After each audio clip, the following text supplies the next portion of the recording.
Il y a un mot d'ordre que le Seigneur veut donner à chacun de ses élus, autant que la semaine passée, il nous a dit « Veillez ». Cette semaine, il nous dit « Conserve-toi pur ».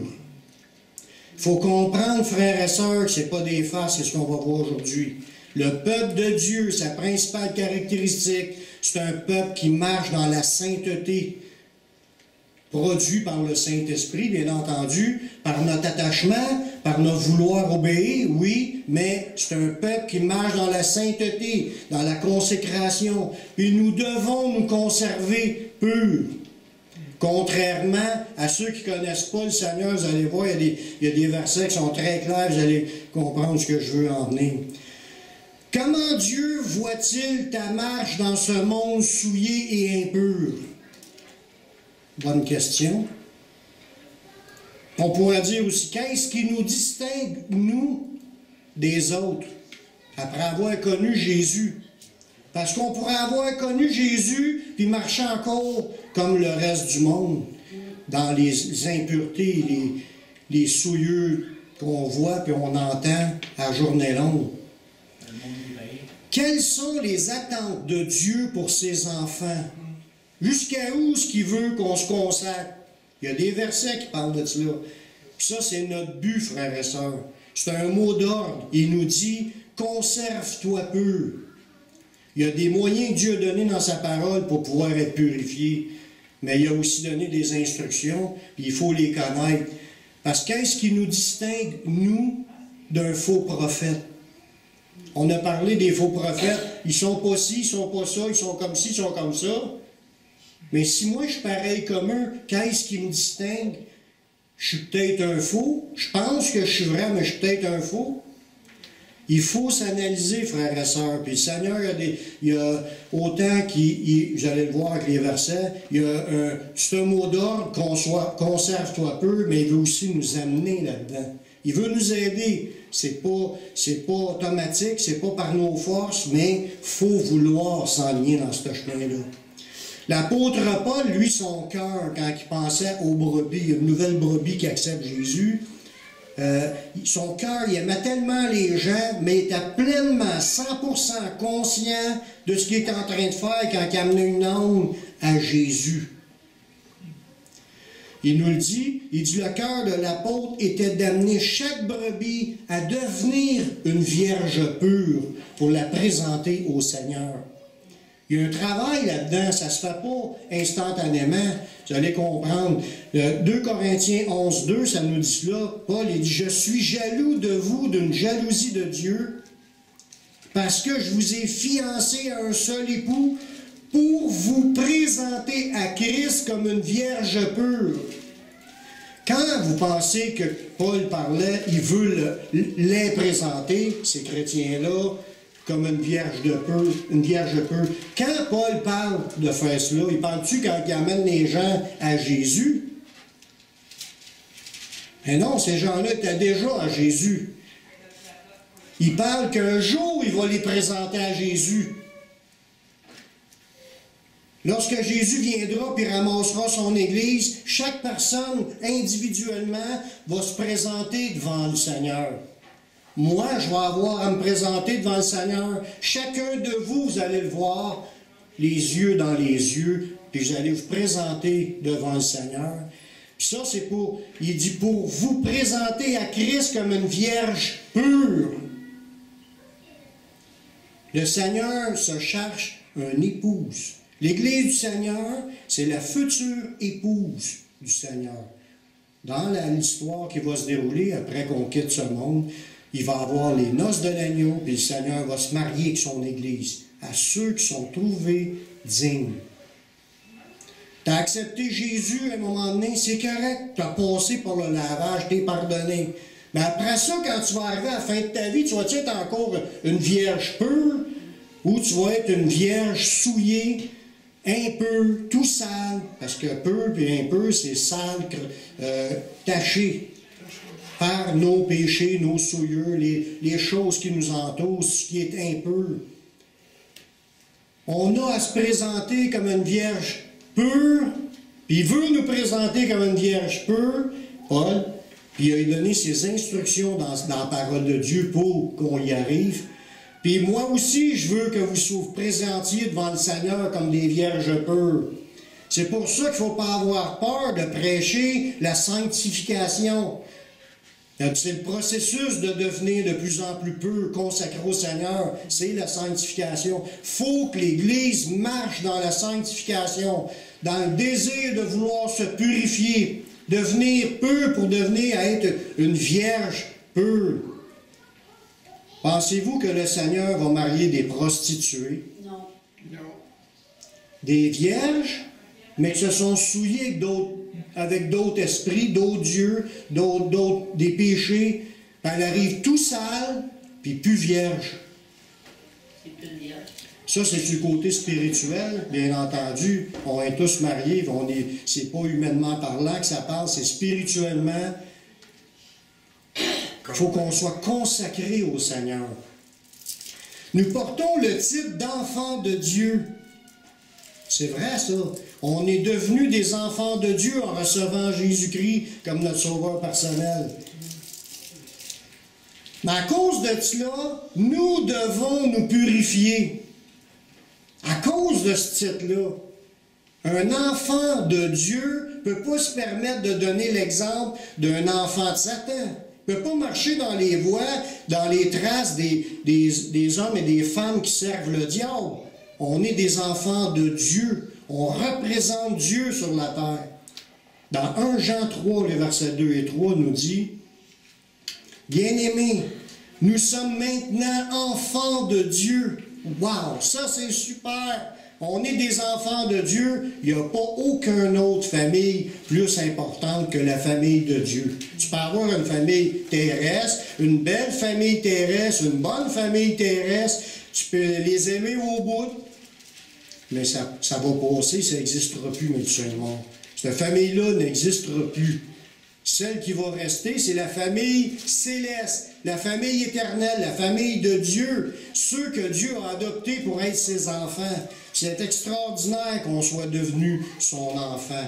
On n'est pas venu au monde enfant de Dieu. On le devient en recevant Jésus-Christ comme notre sauveur personnel. On est des créatures de Dieu, oui, tout le monde est des créatures de Dieu, mais on n'est pas tous des enfants de Dieu. On le devient. Dans ce passage-là, il dit, nous sommes maintenant des enfants de Dieu. Ça, c'est extraordinaire. À cause qu'on a passé par Jésus, on est adoptés.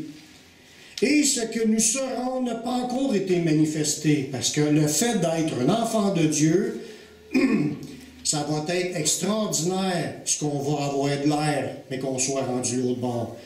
Là, on est encore comme tout le monde. On a la ressemblance d'être humain standard.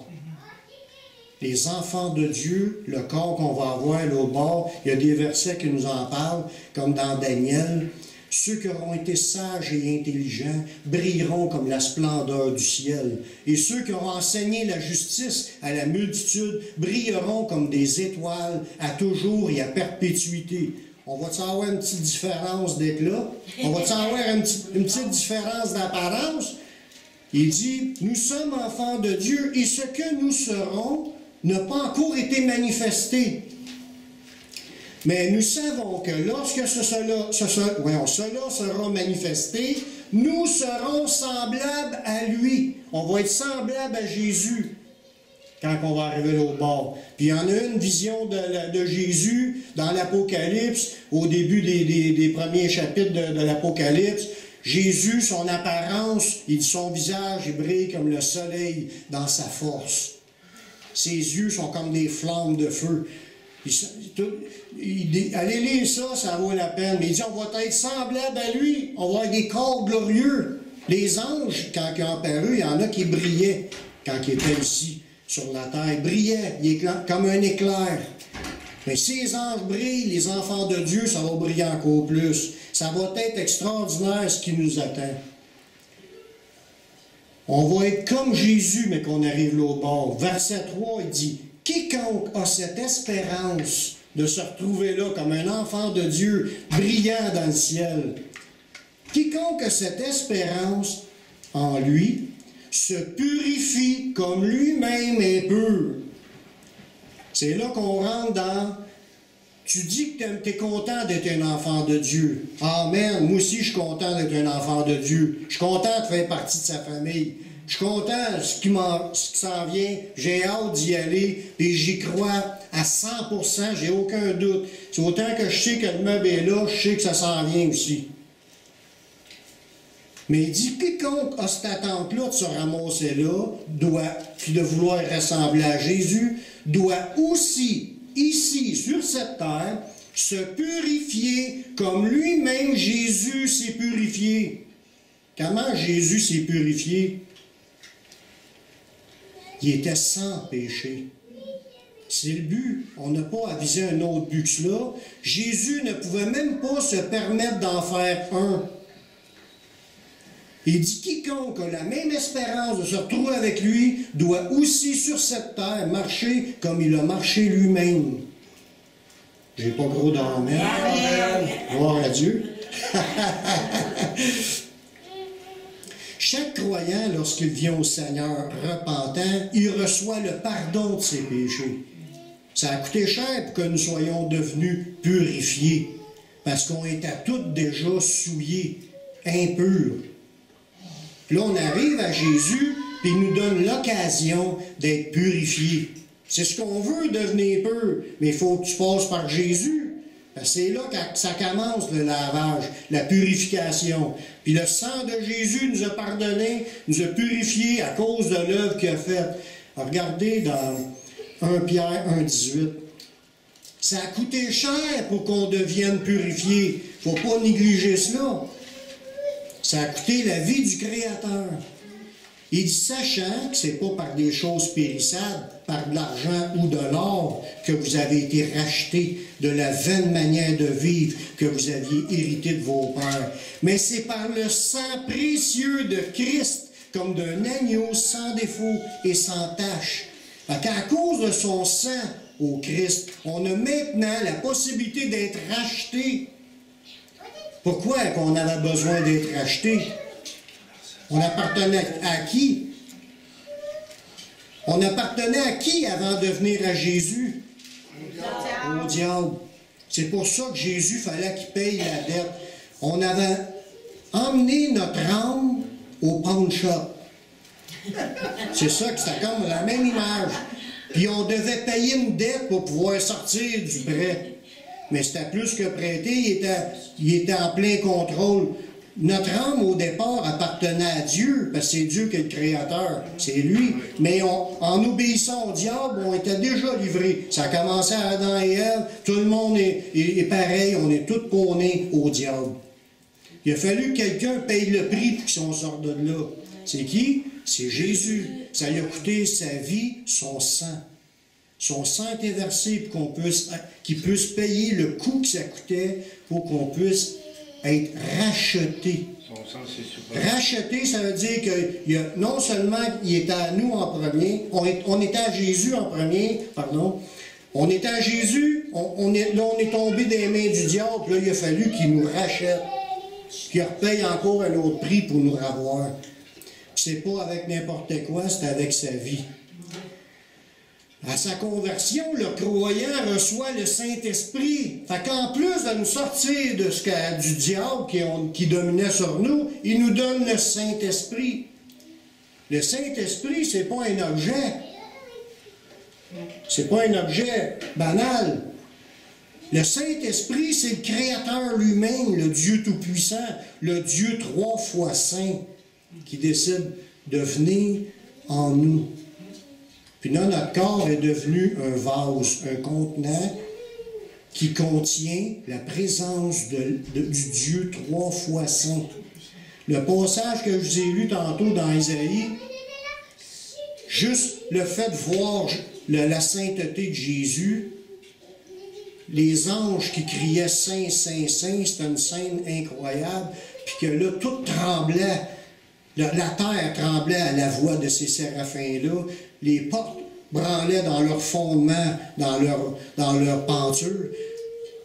La gloire de Dieu était manifestée, est tombée sur sa face. Ce Dieu tout-puissant-là que les séraphins appellent Saint, Saint, Saint, le Seigneur Dieu, il est venu habiter en nous, ce Dieu-là. Là, il nous a donné le Saint-Esprit. Puis on voit ça dans Actes 2, 38. Repentez-vous, que chacun de vous soit baptisé au nom de Jésus-Christ pour le pardon de vos péchés, et vous recevrez le don du Saint-Esprit. Tu passes à Jésus en te repentant, il te pardonne, puis il te donne le Saint-Esprit. L'Esprit du Dieu vivant entre en toi. Ça, c'est une promesse pour tout le monde. Il n'y a pas d'exception. La promesse est pour nous, pour nos enfants, puis pour tous ceux qui sont au loin. C'est pour tout le monde. Tout le monde peut le recevoir, le Saint-Esprit. Le fait d'accepter Jésus, c'est vouloir l'aide de Dieu pour sortir du monde pervers. Tu n'acceptes pas Jésus juste pour te sentir mieux. Tu n'acceptes pas Jésus juste parce que tu vas être plus heureux ou que tu penses qu'il va pourvoir plus à tes besoins. Il n'est pas là pour être à ton service. Tu acceptes Jésus parce que tu veux sortir du monde pervers. C'est exactement ça qu'il a dit. Le verset vient de vous lire dans Actes 2, 38, qui nous a dit « Repentez-vous, puis vous allez recevoir le Saint-Esprit ». 2 versets plus loin, au verset 40, il est encore en train de le dire, l'apôtre Pierre, et par plusieurs autres paroles, il les conjurait et les exhortait, disant « Sauvez-vous de cette génération perverse ». Fait que là, il invitait les gens à se repentir pour sortir de la génération perverse. Fait que le fait de vouloir accepter Jésus, c'est pas juste pour être pardonné, c'est pour aussi sortir de la génération perverse. Il veut pas nous pardonner puis qu'on reste encore les deux pieds dans la génération perverse. C'est ça qu'il faut comprendre, là. C'est parce qu'on est repentant, ça veut dire, je suis tanné de vivre dans cette vie de péché-là. Là, je vais à Jésus pour obtenir un aide, un secours. Puis c'est le seul moyen donné par Dieu pour me sortir de là. Parce que je veux sortir, je suis repentant. Si j'ai encore mon cœur là-dedans, je suis encore là, je suis même pas sauvé. Il ne nous pardonne pas parce qu'il fallait, en premier, vouloir sortir de cette vie-là. Voyez-vous? Qu'est-ce qui s'est produit? Ça nous dit qu'il y a 3000 personnes qui ont accepté, puis le verset 42, ça a changé des vies. Autant que ces gens-là, c'était tout du monde pervers, parmi la génération perverse. Mais quand ils ont donné le vœu au Seigneur, la nouvelle vie a commencé. Puis tout ce monde-là, il persévérait après ça dans l'enseignement des apôtres, dans la communion fraternelle, dans les fractions du pain, puis dans les prières. Quand tu donnes ta vie à Jésus, le Dieu 3 fois saint vient en toi, puis là, tu as un changement qui se fait. Avant, tu voulais courir après le péché, puis là, tu veux sortir du péché, puis tu veux courir vers Dieu, tu veux prier, tu veux apprendre la parole de Dieu, tu veux te tenir avec des chrétiens, parce que tu veux grandir dans le Seigneur. Amen. Amen. C'est ça qu'on veut. C'est ça qu'on veut. Amen. Pour maintenir notre communion avec le Saint-Esprit, une fois que tu l'as reçu, nous devons marcher dans la lumière et non pas dans les ténèbres. Il y a une différence entre les œuvres de la lumière et les œuvres des ténèbres. Dans 1 Jean 1,7 nous dit « Si, il y a toujours des conditions. Si, un gros si, là, il est écrit en minuscule, mais pour moi, je le vois en majuscule. Nous marchons dans la lumière, comme il est lui-même dans la lumière. Qui ça, lui? Jésus. Donc, tantôt, je vous disais, quiconque a cette espérance se purifie comme lui-même est pur. Ça veut dire, ça répète encore la même idée. Si je marche dans la lumière, comme lui-même Jésus est dans la lumière, ça veut dire je marche dans ses traces, je marche dans ses pas, je marche à sa suite. On est connectés. Nous sommes mutuellement en communion. C'est là que la communion est parfaite avec le Seigneur. Quand tu marches dans son chemin, dans le même chemin que lui, dans le chemin de la lumière. On est connectés. Puis là, qu'est-ce qui se passe quand que tu marches dans la lumière? Le sang de Jésus, son Fils, nous purifie de tout péché. Amen. Amen. Gloire à Dieu. Alléluia. Quand tu expérimentes cette vie-là, après ça, le Saint-Esprit t'emmène à comprendre comment ça marche. Au début, alléluia, j'ai accepté Jésus. Tu ne sais pas dans tout ce que tu t'es embarqué, mais tu l'apprends au fur et à mesure. À mesure que tu écoutes les messages, que tu lis la parole de Dieu, tu écoutes le Saint-Esprit, il t'enseigne tellement qu'il y a une vie à cette heure. Être chrétien, je l'ai déjà dit, c'est pas un titre, être chrétien. C'est un mode de vie. C'est une communion avec le Créateur, et le Saint-Esprit produit cette nouvelle vie en toi. Le Seigneur nous apprend vite le combat. On apprend qu'il y a des choses qu'il faut combattre. Il y a des choses qu'il faut résister. Il y a des choses qu'il faut vouloir être plus fort dans le Seigneur puis être capable de combattre contre les choses du monde. Là, il va nous enseigner. Il va nous montrer les choses. Il va nous délivrer. Il va purifier notre conduite. On voit ça dans Tite, le chapitre 2, le verset 12. En parlant de la grâce de Dieu, elle nous enseigne à renoncer. C'est quoi qu'il nous enseigne? J'ai dit que le Saint-Esprit nous enseigne. Il dit, elle nous enseigne à renoncer. Il y a des choses en tant que chrétien qu'il faut renoncer. L'impiété. Qu'est-ce que c'est l'impiété? Tout ce qui n'est pas de la piété. C'est quoi de la piété? Hein? Ce qui est agréable. J'ai pas compris. La piété, c'est ce qui est agréable à Dieu. La piété, c'est être un homme pieux, un homme de prière, un homme qui aime entretenir une relation avec Dieu, prière, louange, garder le contact avec Dieu. Ça veut dire, il faut que je renonce aux choses qui m'emmènent à ne pas être pieux. Donc, il faut que je renonce à ce qui m'éloigne de Dieu. Fait que la grâce de Dieu m'enseigne qu'il faut que je m'éloigne de ce qui m'éloigne de Dieu. Donc, il faut que je me rapproche de Dieu. Il faut que je renonce aussi aux convoitises mondaines. Tu es un chrétien, tu es né de nouveau, tu as le Saint-Esprit, il va t'amener à être pur, à marcher dans les traces de Jésus, mais il va t'amener à renoncer aussi aux convoitises, aux choses qui nous intéressent, qui font partie du monde, puis qui sont défendues.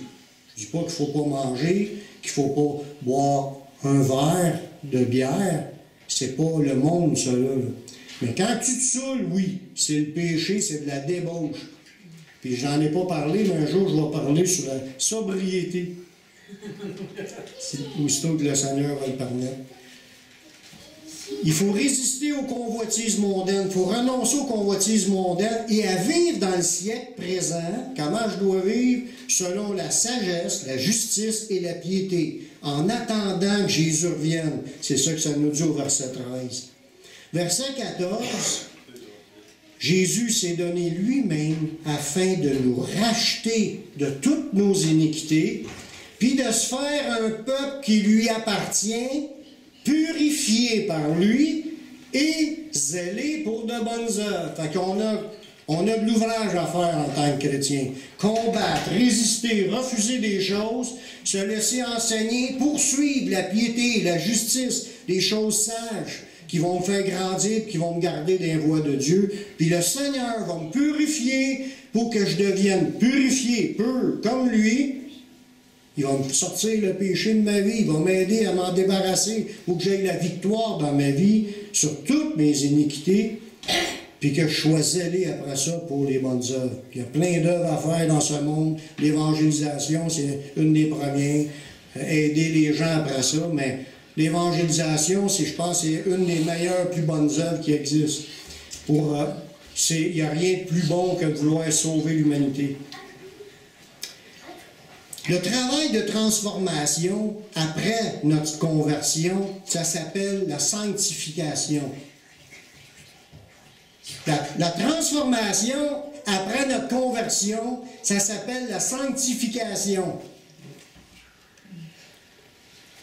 Tout le travail que le Seigneur va faire pour nous transformer et tous les efforts qu'on va mettre aussi pour résister quand c'est le temps, puis de confesser des versets de la parole, de prier pour avoir la force de Dieu. Tout le travail, c'est un travail d'équipe avec le Seigneur. Là, il nous transforme. La nouvelle vie en Jésus, tu reçois le Saint-Esprit, toutes choses sont devenues nouvelles, mais ce n'est pas automatique. S'il y a un changement, il y a une progression, il y a un travail, cette nouvelle vie qu'on a en Jésus, on change de plus en plus de devenir comme Jésus. C'est à mesure de notre révélation qu'on reçoit. Parce qu'il faut premièrement qu'il nous le montre, après ça, il nous donne le vouloir et le faire, puis après ça, on apprend à combattre, puis des fois, on trébuche, on tombe, on répète les mêmes affaires, des fois, on ne veut pas écouter, des fois, tu sais, il y a toutes sortes de raisons pour qu'on n'avance pas, mais on s'en va vers là. Puis on veut être là, puis on veut atteindre ce but-là, parce qu'on ne veut pas manquer notre shot.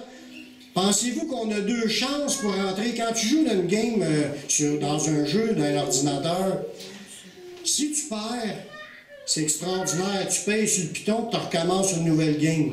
Tu peux avoir des vies à volonté. Tu recommences. Tu peux répéter même 100 fois dans ta journée, perdre 100 fois, et tu peux toujours recommencer. Mais ta vie, là, terrestre, tu as une seule chance. Il est réservé aux hommes de mourir une seule fois, après quoi vient le jugement. Il n'y a pas de reset, il n'y a pas 2 chances. Il y en a juste une. Manquez pas votre shot. Vous êtes ici pour ne pas la manquer en passant. Amen. Amen. Le travail de la transformation après notre conversion, ça s'appelle de la sanctification.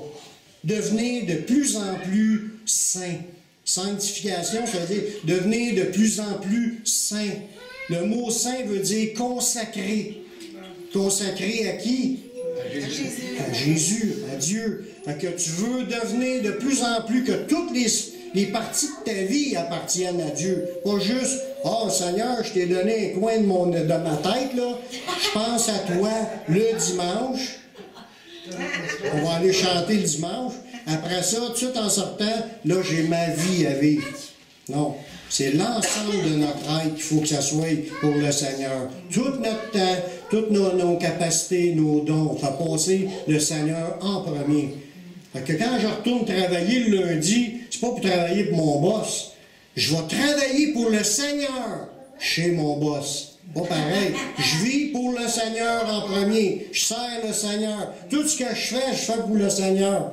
Amen. Amen. Puis le travail de sanctification, c'est de combattre contre le péché. Ça fait partie de vivre pour le Seigneur d'une manière que le Seigneur va trouver que je sens bon. Un amour continu. D'être une bonne odeur pour lui. Si je suis souillé par le péché, je sens pas bon, puis il faut que je passe par le lavage, il faut que j'aille demander pardon, puis demander qu'il me purifie. Parce que il peut pas rester là si ça sent pas bon. Pensez pas que Dieu est content quand on pêche, ou qu'à cause j'ai reçu la grâce d'être pardonné par Jésus, que là je peux faire n'importe quoi, c'est pas grave. Pas du tout. Ça, c'est une interprétation mensongère. Ça fait partie des fausses doctrines qu'on entend aujourd'hui, que ceux qui ont reçu le cadeau du pardon des péchés, que là ils peuvent vivre dans le péché, puis c'est pas grave. Contraire, c'est faux. C'est 100% grave, puis ils peuvent parler de communion avec Dieu, puis pas rentrer dans le ciel, même après l'avoir reçu. Amen. En Hébreux 12-14, ça dit « Recherchez la paix avec tous ». Il parle avec des chrétiens, là, parce que ça se peut que des chrétiens que ça ait des troubles à faire. Mais il dit « Recherchez la paix avec tous et », il y a un beau « et », je le vois aussi en majuscule, « et la sanctification ». Il faut que tu recherches la paix et la sanctification. C'est quoi ça, la sanctification? C'est la transformation. Il faut que tu recherches à te consacrer au Seigneur toute ta vie. Avez-vous tout compris? Rechercher, écoutez bien, celle-là est importante. Rechercher la paix avec tous. Rechercher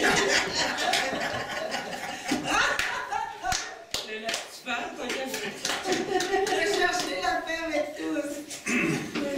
Cherche la batterie.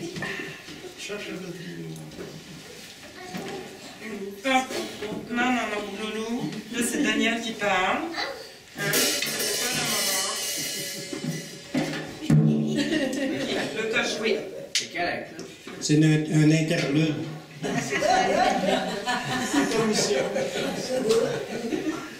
On Il est en dit trop long, tolérant.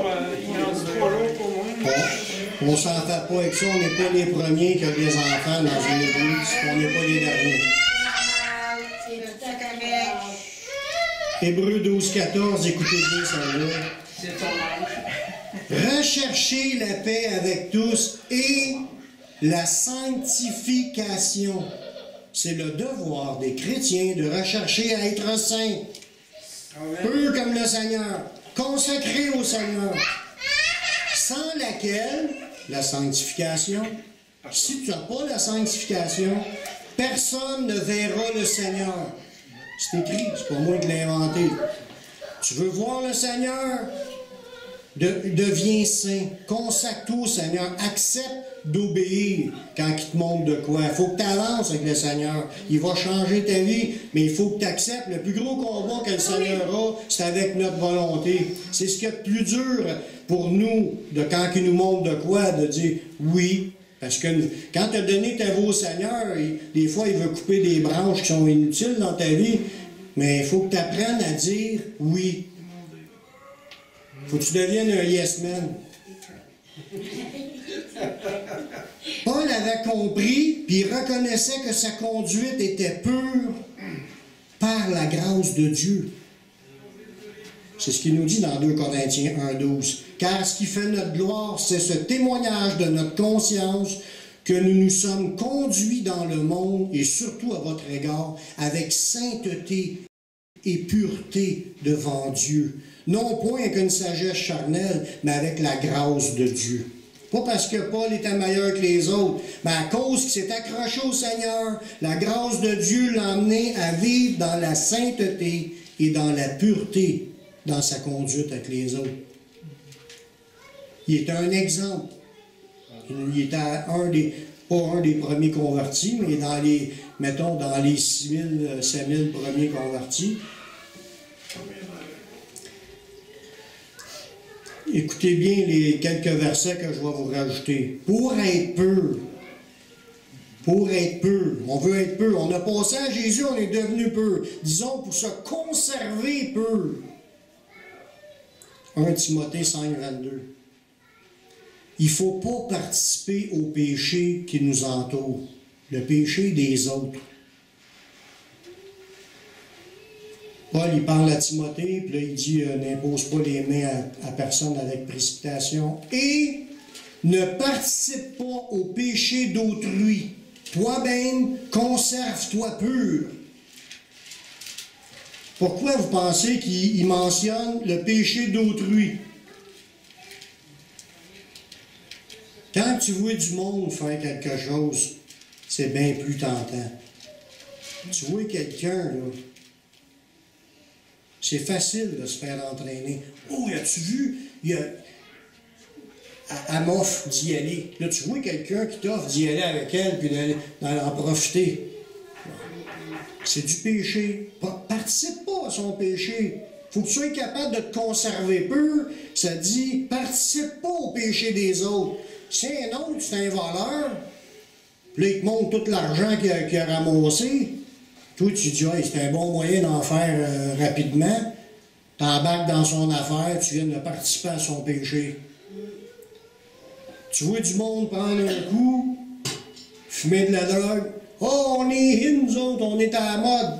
Ben oui, ça a de l'air le fun, ça a de l'air le party. Participe pas à ses péchés. Un chrétien, son cœur doit être alimenté d'un désir à vouloir être saint, à être pur, à s'éloigner de ce qui déplaît à Dieu.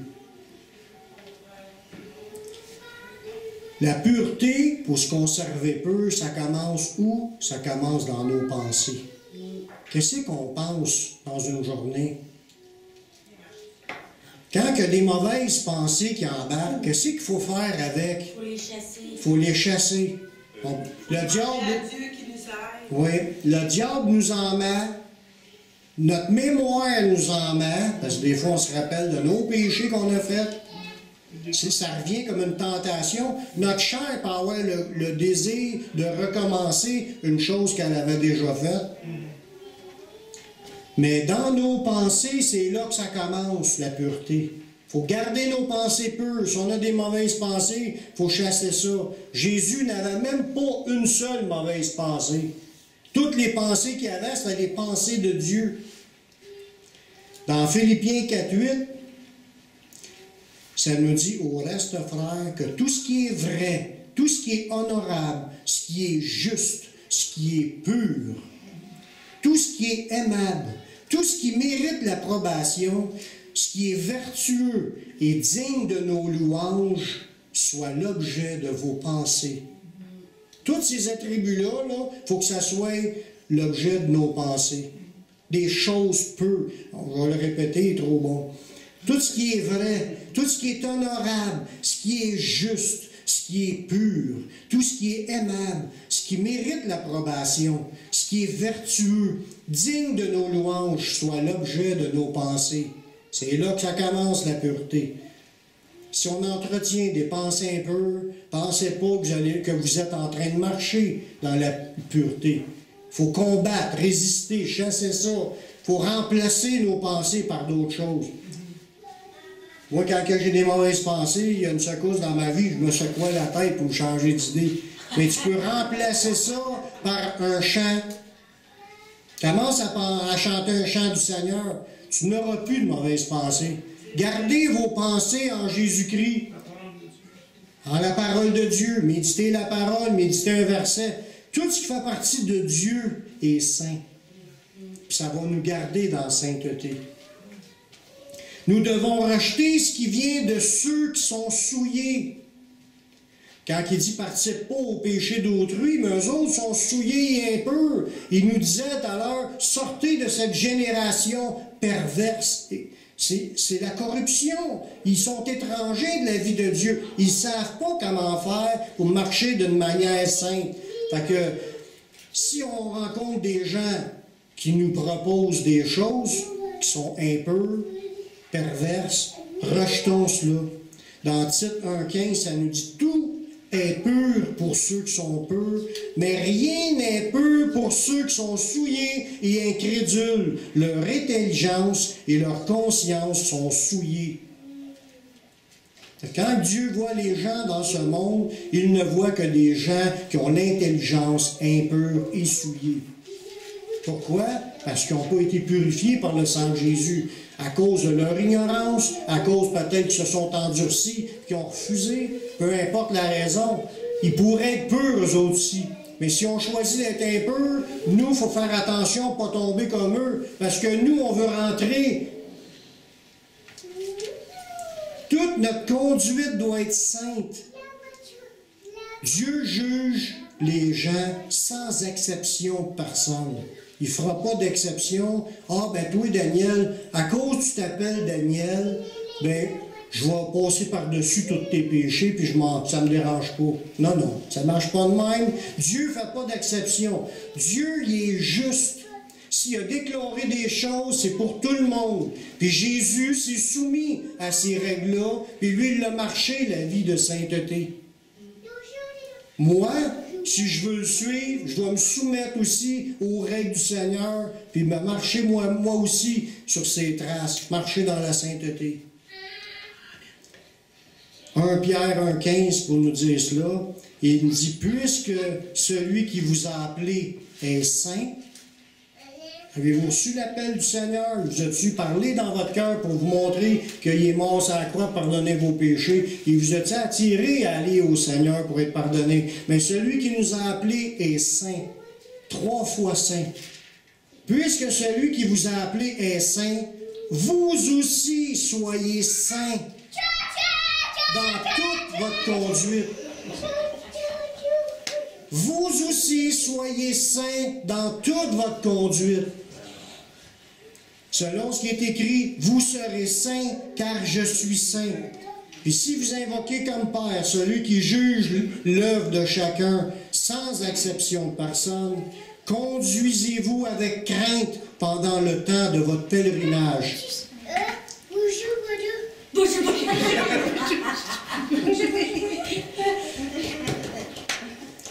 Avez-vous compris la dernière phrase? Celui qui juge, on s'est approché, là, si on invoque comme Père, on invoque comme Père celui qui juge chacun sans exception de personne. Mais conduisez-vous avec crainte durant le temps de votre pèlerinage. Il faut marcher le corps droit, les oreilles molles. Il faut se soumettre au Seigneur. Amen. Il faut marcher dans la crainte parce que ce n'est pas nous qui tiennent le bon bout du bâton. C'est lui.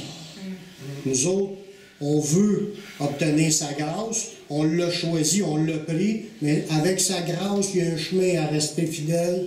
On veut se rendre, puis il veut qu'on se rende, puis il va nous aider à se rendre, mais on doit marcher avec lui, marcher dans la lumière, comme il est lui-même dans la lumière. Amen. Amen. Un dernier verset. Dieu, il dit, dans le verset que je viens de vous lire, il dit,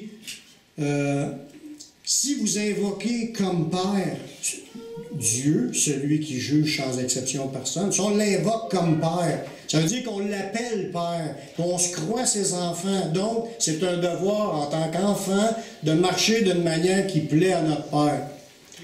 Dieu veut être notre Père. Et pour le demeurer, nous devons rester purs. Puis vous allez voir un verset qui le dit. Dans 2 Corinthiens 6, à partir du verset 17. C'est le dernier verset.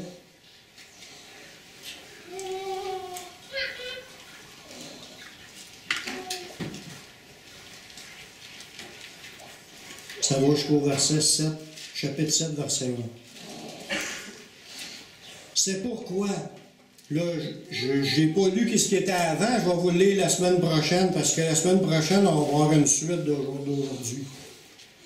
C'est pourquoi, sortez du milieu d'eux, séparez-vous, dit le Seigneur. On ne peut pas vivre comme avant, unis avec le monde qui vit dans des débauche. On ne peut pas participer à leurs œuvres. Une fois que tu es un enfant de Dieu et que tu veux que ton Père t'accepte comme son Fils. Il nous dit, sortez du milieu d'eux, séparez-vous, dit le Seigneur. Puis regardez bien l'autre verset. Ne touchez pas à ce qui est impur, et je vous accueillerai. Ne touchez pas à ce qui est impur. Il nous dit, marchez dans la sainteté. Mais une fois que tu es chrétien, si tu veux, il dit, touche plus à ce qui est impur, et je vais t'accueillir. La relation se développe et se garde parce qu'on avait le désir à vouloir devenir pur. Quand tu viens à Jésus, c'est parce que tu veux être pur. Tu veux être purifié de tes péchés. Tu veux rentrer. Mais si tu veux garder ta pureté, touche plus à ce qui est impur. Parce que tu peux, une fois avoir été sauvé, tu peux, après avoir été sauvé, redevenir impur. Si tu retournes te livrer dans l'impureté que tu vivais auparavant. Et il dit là, touchez pas ce qui est impur, j'accueillerai, je serai pour vous un père, et vous serez pour moi des fils et des filles, dit le Seigneur Tout-Puissant. Dernier verset, ayant donc de telles promesses. C'est une promesse extraordinaire que je puisse être un enfant de Dieu, que Dieu soit mon Père, que moi je sois son Fils. Ayant donc de telles promesses, bien-aimés, purifions-nous de toute souillure de la chair. Ayant donc de telles promesses, bien-aimés, purifions-nous de toute souillure de la chair et de l'esprit en achevant notre sanctification dans la crainte de Dieu. On veut expérimenter les promesses de Dieu, on veut goûter, on veut les recevoir. On les veut toutes les promesses de Dieu pour nous. Marchons d'une manière où ce que Dieu va nous donner son approbation. Et il nous garantit qu'il va nous accueillir et que la relation va être dans la bénédiction. Il faut travailler à notre sanctification, à se purifier de nos souillures de la chair et de l'esprit. Puis il faut continuer notre sanctification dans la crainte de Dieu. Prions. Seigneur, je te remercie pour ta parole qui nous enseigne à marcher dans la sainteté. Qu'on puisse se conserver pur. Seigneur, apprends-nous. Puis aussi, lorsqu'on comprend des choses, qu'on ait la force de dire non à tout ce qu'on doit résister, à toutes les souillures de ce monde, qu'on puisse devenir de plus en plus pur pour toi. Garde-nous en communion avec toi par ton Saint-Esprit, Puis on veut tout ce que tu as à nous donner, Seigneur. Bénis chaque personne qui sont ici, donne à chacun de marcher dans cette pureté que tu t'attends. Puis merci du travail que tu fais dans nos vies, dans le nom de Jésus. Amen.